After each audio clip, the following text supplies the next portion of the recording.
Merci de te prêter à cet exercice, Moda. Est-ce que tu peux te présenter? Oui, je suis Mbaye Moda, le directeur de l'association ILN, voilà, qui a trois activités.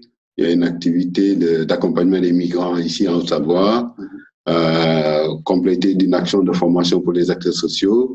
Et puis, la troisième action, c'est une action de coopération décentralisée que nous menons avec des communes en Haute-Savoie, avec une commune au Sénégal. Yélène, Oui. d'où vient l'association? Qu'est-ce que ça veut dire? Yélène, ça veut dire lumière.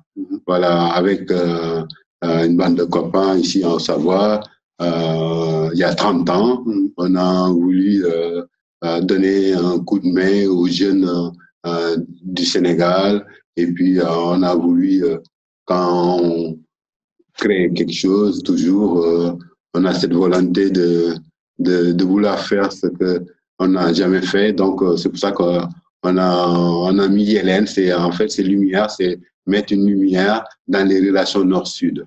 Et du coup, alors en 30 ans, qu'est-ce qui s'est passé? Ce qui s'est passé en 30 ans, beaucoup de choses. Hein. On a commencé, dans un premier temps, à aider à mettre en place au Sénégal un atelier de couture pour les jeunes filles du quartier. Après, on a mis en place avec les jeunes, les garçons, un atelier informatique. Ça, c'était les deux premières actions. Après, on a eu à mener des actions au niveau de la santé. Hein. On a amené du matériel médical là-bas. On a fait des formations grâce à des médecins de Haute-Savoie qui venaient avec nous chaque année pour former leurs collègues sur place sur des problématiques de santé. Aujourd'hui, tu nous expliquais tout à l'heure les trois projets sur lesquels vous travaillez. Oui. Quel est le mandat de Yélène? Le mandat, c'est en matière de coopération, c'est que nous venons de terminer une action au niveau de l'assainissement. Hein. Bien avant l'assainissement, nous avons mené pendant 5 ans une action au niveau des déchets. On a aidé une commune au Sénégal à mettre en place un système de gestion des déchets avec une partie collecte des déchets par les jeunes du village, les transporter, et on a mis en place, on a aidé à créer une déchetterie dans laquelle il y a des femmes qui les trient. Après cette action de tri, il y a une valorisation. Donc, ils vendent une partie des déchets qu'ils peuvent vendre sur le marché de partie et stocker sur place en attendant d'avoir des solutions alternatives par rapport à la gestion des déchets. Ces actions de coopération, c'est un peu la spécificité d'Yélène. En fait, ce qui distingue Yélène, c'est quoi? Il y a cette action de coopération en Afrique, particulièrement au Sénégal, mais aussi il y a une action d'accompagnement des migrants ici en Haute-Savoie. Donc, on a cette action bipède, à la fois aider les populations en Afrique et en même temps aider aussi les populations ici africaines à s'intégrer en Haute-Savoie. D'accord, il y a un vrai lien qui se fait du coup entre les deux territoires. Entre les deux, voilà, exactement. D'accord. Coopération, action auprès des migrants sur place. Il y a d'autres encore activités qui viennent se greffer là-dessus. Tu peux peut-être nous en dire un mot? Oui, parce que cette action d'accompagnement des migrants, on a eu à un certain moment l'idée d'organiser des formations à l'interculturel pour compléter cette action de coopération. Mais ces formations sont destinées aux travailleurs sociaux, comme les assistantes sociales, le personnel des municipalités qui sont en contact avec ces migrants. Donc, il y a 4 ou 5 modules. Il y a un module sur l'Afrique, il y a un module sur le Maghreb, il y a un module sur la Turquie, il y a un module sur les pays de l'Est, et puis il y a un module interculturel. Donc, qui sont destinés aux travailleurs sociaux qui sont en Haute-Savoie. Et du coup, que ce soit au Sénégal ou que ce soit ici en Haute-Savoie, oui. Comment tu vis l'implication des acteurs locaux dans l'aide ou l'appui qu'ils peuvent vous fournir? Les acteurs locaux, ces acteurs locaux, je crois qu'il y a une très forte implication. Si je prends par exemple les municipalités, je prends Annemasse-Aglo, mairie d'Annemasse, c'est vraiment des acteurs qui sont vraiment impliqués et qui nous accompagnent dans cette action de coopération, en même temps cette action d'accompagnement des migrants sur place. Ça c'est les principaux acteurs. Après, il y a le département qui nous accompagne dans l'action d'accompagnement des migrants et de formation des acteurs sociaux, et la région Rhône-Alpes aussi, Auvergne-Rhône-Alpes maintenant, qui nous accompagne aussi dans cette action de coopération, surtout en direction de la commune au Sénégal. Plus directement, les populations, elles sont aussi impliquées dans les actions, que ce soit au Sénégal ou que ce soit... Voilà. Au Sénégal, en fait, c'est notre philosophie, c'est en fait, nous, notre action, c'est accompagner les populations. Donc, on ne fait pas à la place des populations, c'est les populations qui ont des idées, qui ont du mal à se structurer peut-être. Nous les aidons à formuler les projets, à trouver des financements et à mener bien leur action sur place. En ce qui concerne les migrants qui sont ici, c'est aussi c'est une action d'accompagnement. C'est pour que la personne ici puisse s'intégrer d'une façon autonome. Voilà. Donc, il y a un accompagnement au début, mais l'objectif qui est visé, c'est une autonomisation de la personne. Que ce soit ici les migrants, que ce soit aussi la commune au Sénégal. En termes de suivi de cet accompagnement, comment est-ce que vous fonctionnez, comment est-ce que vous procédez chez Yellen? Pour les migrants ici, pour l'action d'accompagnement, en fait, il y a 5 salariés. Sur le territoire de Massaglou, il y a Saint-Julien. Il y a, si vous allez dans les bureaux de poste, par exemple, vous voyez qu'il y a des salariés Yellen qui sont là pour aider le public vulnérable, c'est-à-dire des gens qui ont du mal à utiliser les outils de la poste. Voilà, pour les automates, pour faire un mandat, ou pour faire une lettre, ils sont là pour vraiment accompagner ce public vulnérable par rapport aux outils de la poste. Et puis sur le territoire, nous sommes 2. Il y a Elodie Kamanda qui est sur Gaïa et moi sur Annemasse et Saint-Julien. Là, nous avons des permanences où les personnes, soit de bouche à oreille, soit aussi nous orienter par les assistantes sociales ou les acteurs sociaux pour travailler sur les problématiques d'intégration. Alors, par exemple, ces actions avec la Poste, il y a un partenariat avec la Poste. Il y a un partenariat avec la Poste. C'est pour ça que nous avons même 3 salariés. Donc, à la Poste de Gaillard, on a un salarié au Perrier et on a un salarié même à Tonneau-les-Bains, à la Poste de Tonneau qui est là pour accompagner le public vulnérable. Des actions de partenariat, tu nous as parlé des collectivités territoriales, tu nous as parlé aussi des entreprises comme la Poste. Cette dynamique de partenariat, c'est important dans la manière dont vous concevez vos actions à Yellen? Oui, c'est la base même. On a l'habitude de dire ici même à la Cité, c'est de la co-construction, c'est avec ses partenaires. On ne fait rien sans eux aussi non plus. Donc, dès la formulation de l'idée, on se met en partenariat et pour élaborer pour le projet, pour l'ingénierie du projet, après la mise en place et puis l'évaluation, toujours en co-construction. Et avec vos partenaires sénégalais, oui. L'idée, j'imagine, tu en parlais un peu tout à l'heure, tu parlais des populations, j'imagine aussi une idée de pouvoir arriver à autonomiser les partenaires sénégalais. Oui. L'idée, c'est une action, par exemple, pour la gestion des déchets, c'est de la compétence de la municipalité. Ouais. Alors, puisque les municipalités en Afrique n'ont pas trop de moyens, donc l'idée, c'est vraiment les accompagner à la formulation de projets, trouver des financements, réaliser le projet et puis faire une évaluation et puis surtout le suivi pour la pérennité de cette action-là au niveau de la commune. Et surtout, les populations, on a travaillé aussi avec les femmes du village, par exemple, au niveau de la formation pour pouvoir, par exemple, cultiver des produits bio, voilà, via une formation. Et puis, les accompagner aussi pour se familiariser avec les produits, par exemple, bancaires, pour que ces femmes-là puissent avoir chacune un compte bancaire pour pouvoir s'autonomiser, pour pouvoir faire ces activités. Au fil de toutes ces années, de tous ces projets, oui. S'il fallait que tu m'en nommes une comme ça, la plus grande réussite, voilà, les choses dont vous êtes le plus fier à Yellen en termes de projets qui vous ont... Les projets, c'est la gestion des déchets. C'est arriver dans une commune de 10 000 habitants à mettre un système de gestion des déchets, mettre un plan local de gestion des déchets et avec la création d'emplois des jeunes du village. Et puis, ça, c'est une fierté, je crois, que pour Yellen. Au niveau aussi, ici en Haute-Savoie, l'intégration, c'est aussi une réussite dans la mesure où on a eu à accompagner plus de 500 Africains ici en Haute-Savoie. Et quand on les voit avec nos enfants dans la rue, c'est aussi une fierté d'une bonne intégration. Et le projet qui aurait le moins bien marché? Au niveau de la coopération, c'est peut-être, oui, c'est peut-être au niveau de l'école, parce qu'on a eu un moment, avec les populations locales qui avaient demandé de mettre une bibliothèque sur place, on a eu à trouver des livres et tout ça, et puis finalement, ça n'a pas bien marché. Et on voit que les jeunes maintenant préfèrent aller sur YouTube sur l'informatique que frapper dans une bibliothèque pour s'asseoir et lire. Ça c'est un échec. Ouais. Voilà. Et alors du coup, donc pour monter tous ces projets, je voudrais te demander quel est du coup le modèle économique de YLN? En matière de coopération, c'est que des subventions.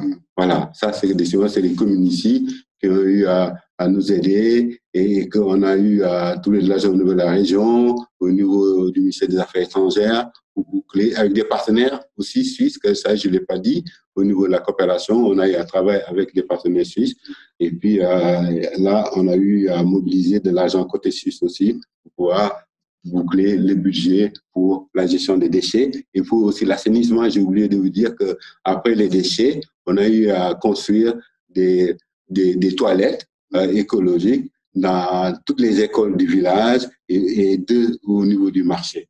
Donc ça, c'est l'action assainissement. Voilà, mais tout ça, c'est que des subventions. Par rapport à l'action d'accompagnement aussi ici, c'est aussi des subventions au niveau du conseil départemental qui nous accompagne depuis une trentaine d'années au niveau d'accompagnement et au niveau aussi de la formation parce que le conseil départemental nous envoie en formation les assistantes sociales du département. Et vous organisez de la recherche de fonds par ailleurs, vous, au sein de l'équipe, ou vous vous basez uniquement sur les appels à manifestation d'intérêt sur des projets de collectivité? Oui, tout au départ, on a eu à organiser des manifestations pour avoir de l'argent avec d'autres associations pour pouvoir boucler les projets. Après, c'est des appels à projets et puis répondre à certains appels à projets et avec des partenaires aussi qui aussi de leur côté cherchent des financements pour pouvoir boucler le projet. Le budget de YLN, quel est-il? De YLN, on avoisine 300 000 euros. D'accord. Voilà. Okay. Au niveau de la formation, au niveau de l'action sociale et aussi au niveau de la coopération. Et du coup, tu nous disais, vous êtes 5 salariés aujourd'hui à YLN? Voilà, 6 même. 6, ok, voilà, d'accord. avec une secrétaire. Ok, très bien. Toi ici, une à Thonon. Une à Thonon, au Pirier à Noix, à Gaillard, Françoise la secrétaire. Et donc tous ces 6 salariés du coup sont en France. Vous avez des gens qui vous représentent au Sénégal? Oui, voilà. Pour mener à bien cette action de coopération, on a eu l'idée avec les partenaires d'avoir une équipe de projet sur place pour le suivi, parce que on ne peut pas être ici et suivre les actions sur place. Donc on a une équipe de projet. Il y a un directeur des programmes là-bas avec 2-3 personnes, une secrétaire, un chargé de projet, qui sont chargés de suivre au jour le jour l'avancement des projets. C'est pour ça que les projets sont menés à bien parce qu'il y a une équipe sur place. Ouais, d'accord. Voilà. Ok. Et de temps en temps, vous envoyez des volontaires. Vous déjà, vous est-ce que vous voilà, de temps en temps, moi j'y vais presque chaque année pour le suivi des actions. Et avec les partenaires, on tient aussi des réunions sur place d'évaluation de suivi des actions. Et il y a on a aussi, par exemple, au niveau médical, des médecins qui quittent ici chaque année, qui aillent au Sénégal pour aussi se former et puis en même temps nous tenir au courant, rencontrer les acteurs sur place et faire aussi le suivi au niveau médical. Nous avons aussi des bénévoles, des retraités qui aussi, de temps en temps, ils vont là-bas pendant 1, 2 mois, 3 mois et puis ils sont impliqués au niveau des actions pour le suivi des actions. Et ça fait qu'en fait, il y a une très bonne suivi des actions sur place. L'effectif, il a augmenté au fil des années à YLN? Le nombre de salariés, de bénévoles, ou c'est toujours été à peu près la... Oui, oui, on était 2, 3 au départ. Ouais. Après, maintenant, on est 6. On a beaucoup de bénévoles et on a un très grand réseau aussi des gens à qui avec qui nous menons ces projets, des bénévoles, des retraités, des experts en économie, des experts en santé, des experts en sociologie, avec qui on chemine et qui représentent tout notre réseau au niveau de la conduite des projets. Plus sur le côté gestion des personnes, oui. Comment ça se passe? Tout le monde est sur un pied d'égalité ou il y a quand même, voilà, à un moment donné, un directeur, des hiérarchies entre les... Oui, il y a quand même au niveau de l'association, il y a un conseil d'administration. Après, au niveau, il y a la direction, donc il y a un directeur, il y a une secrétaire, et puis il y a les salariés au niveau de l'action sociale qui sont ici. Ouais. Et voilà. Donc l'implication des bénévoles, tu nous expliquais qu'il y a ceux qui sont ici, il y a ceux qui y vont aussi sur place, ouais, au Sénégal. Au-delà aussi des gens qui du coup peuvent se déplacer, vous avez aussi de l'aide bénévole au Sénégal? Oui, suivant les actions. Donc, par exemple, quand nous travaillons au niveau de l'école, par exemple, l'association des parents d'élèves du village est là et nous mettent à notre disposition leurs compétences, aussi le suivi des actions. D'accord. Voilà. Et aussi il y a aussi des groupements féminins qui sont là-bas, sur place, avec qui nous comptons beaucoup. Par exemple, en matière de gestion des déchets, par exemple, nous demandons une participation de chaque famille sur place de 1000 francs CFA, c'est 1,50 €, pour pouvoir ramasser les déchets. Mais par exemple, ce sont l'association des femmes du village qui collecte cet argent-là et qui reverse à l'association. Et une partie de cet argent sert à payer le salaire des jeunes qui ramassent les déchets. D'un point de vue plus, parce que chez les bénévoles, voilà, on sait que les gens s'investissent, voilà, qu'il y a une forte valeur d'engagement. Qu'en est-il du coup des salariés de Yelen? Est-ce qu'il y a aussi un engagement très fort de l'équipe? Comment toi tu le vis au quotidien? Je sais que les salariés qui sont avec nous, ils sont avec nous. Au départ, on a des contrats à durée déterminée. Après, c'est devenu des contrats à durée indéterminée. Et qu'on voit qu'il y a leur engagement, leur volonté de rester avec nous parce qu'ils croient à cette philosophie de partage. On a aussi des valeurs, voilà, c'est des valeurs communes, voilà, et on a l'habitude de dire à Yelen, il y a 3 mots qu'on essaye de vulgariser, ces valeurs, normes et règles, des valeurs que nous partageons, des normes donc de l'association qu'on intègre, et puis les règles, quoi, c'est on est salarié, on fait son travail, donc valeurs, normes et règles. Vu qu'on parle un peu de philosophie, sur la philosophie d'action, dans la manière dont vous menez vos actions, que ce soit sur les projets de coopération, que ce soit sur les projets d'accompagnement ou de formation, est-ce que vous utilisez des technologies modernes? Est-ce que vous essayez de vous tourner un peu vers des innovations, qu'elles soient techniques, même des innovations de construction de projets, par exemple, ou est-ce que vous avez une méthodologie que vous avez testée et dont vous êtes sûr de vous et vous en restez là?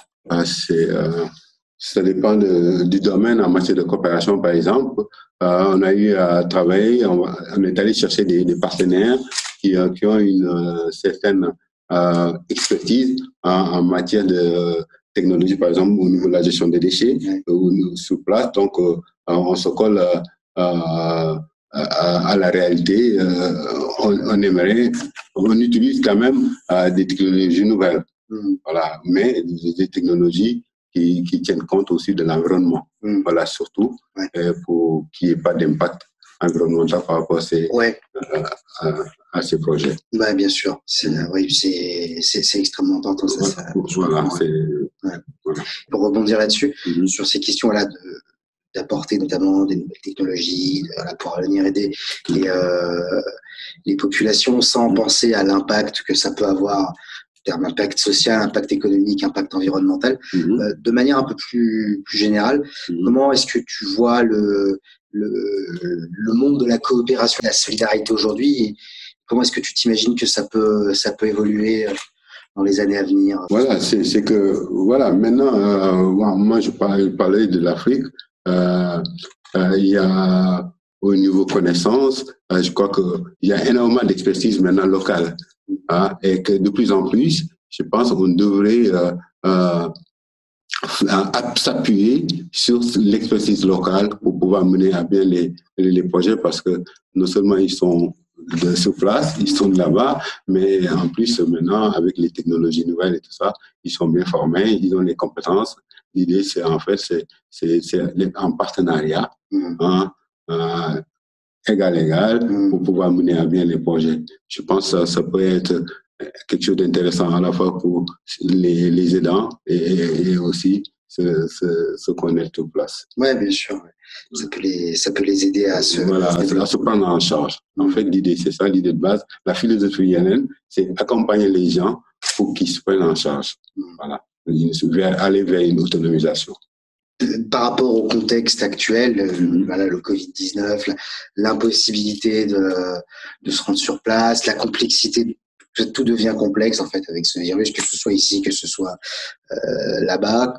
Comment, à moyen terme, comment est-ce que tu vois les choses, la manière de continuer à développer des projets malgré ça? Et je pense qu'on devrait nécessairement s'adapter. Quand je parlais tout à l'heure de s'appuyer sur l'expertise locale, c'est tout l'intérêt là. Face à cette pandémie, on ne peut pas se déplacer, on ne peut pas tenir des réunions. Heureusement, il y a des nouvelles technologies d'information qui nous permettent d'avoir des réunions même via les réseaux. Mais ce qui est important, c'est en fait que les gens sur place puissent se prendre en charge. Voilà, je pense que l'idée maîtresse, c'est ça, c'est cette autonomisation des personnes. Ouais. Voilà, face à toutes sortes de situations, les gens pourront localement se prendre en charge pour mener à bien les projets. Dernière petite question. Oui.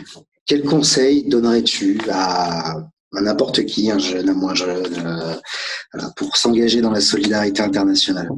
Un jeune, le conseil que je lui donnerais, c'est dans un premier temps, c'est d'aller sur place et rencontrer les personnes et échanger, discuter, et sans cette casquette de trouveur de solutions par rapport à des personnes.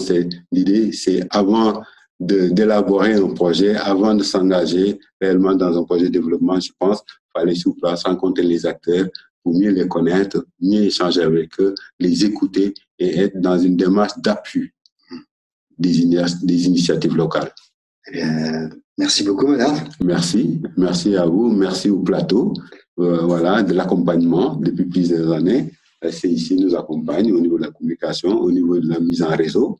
Et ça, c'est très important pour une petite action, une petite association de Haute-Savoie qui a besoin de connaître, d'avoir des partenaires. Et grâce à vous, on échange, on co-construit. Et j'ai oublié de dire que sur le plateau aussi, on a eu à mener une action commune des ONG sur place. Par exemple, au Sénégal, on a voulu travailler sur la problématique de l'eau avec des ONG du plateau. On est allé sur place ensemble parce que chacun est dans son coin et on est pris par nos actions. L'idée, c'était de travailler ensemble. On a quand même essayé de travailler ensemble. On a fait un diagnostic partagé par rapport à la problématique de l'eau dans une commune au Sénégal où il y avait un problème de l'eau.